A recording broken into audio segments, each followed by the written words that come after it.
School में lunch break की घंटी बजी।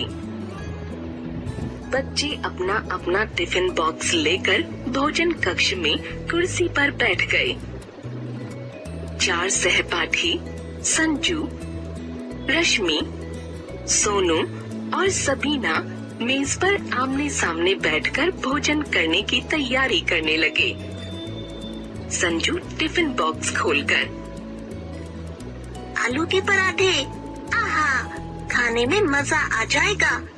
देख सोनू, मेरी माँ ने आज आलू के पराठे दिए हैं, साथ में दही भी है।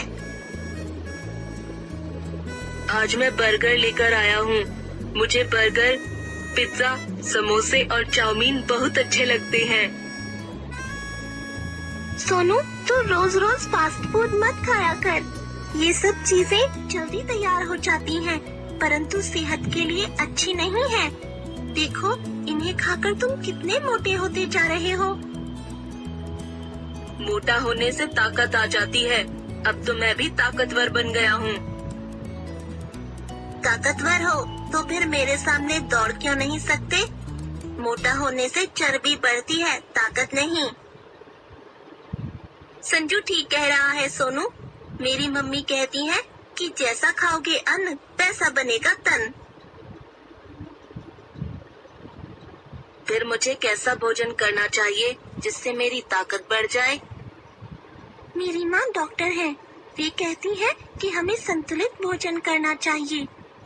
संतुलित भोजन, यह क्या होता है? मैंने इस नाम की किसी चीज के बारे में आज तक नहीं सुना। सोनू की बातें सुनकर संजू, रश्मि और सबीना हंसने लगते हैं। मैं बताती हूँ। संतुलित भोजन का मतलब है हमारे भोजन में सब तरह की चीजों की ठीक ठीक मात्रा होनी चाहिए। रोटी, चावल, दाल, दूध, दही, तेल, घी, फल, सब्जी, सलाद, ये सारी चीजें उचित मात्रा में खाने से हमारा भोजन संतुलित हो जाता है। इतनी सारी चीजें हम एक साथ तो नहीं खा सकते। ठीक कहा तुमने। नाश्ते में और भोजन में ये सारी चीजें अदल बदल कर खानी चाहिए, थोड़ी थोड़ी मात्रा में। मेरी माँ कहती है कि हमें पानी भी खूब पीना चाहिए। रश्मि को तो सारी बातें मालूम है, इसकी मम्मी डॉक्टर जो है। अब यह बताओ कि संतुलित भोजन के क्या क्या फायदे हैं? भोजन से हमें काम करने की ताकत मिलती है। संतुलित भोजन में हमारे शरीर को ताकत देने वाली सारी चीजें होती हैं। इससे हमारा शरीर स्वस्थ रहता है। हम कुपोषण और कई प्रकार की बीमारियों से बचे रहते हैं।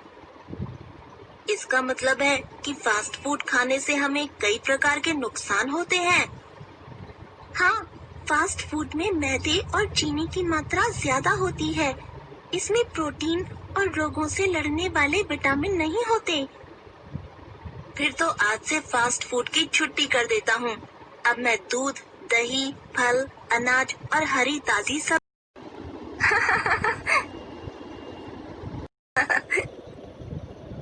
संजू की बातें सुनकर सभी हंसने लगते हैं।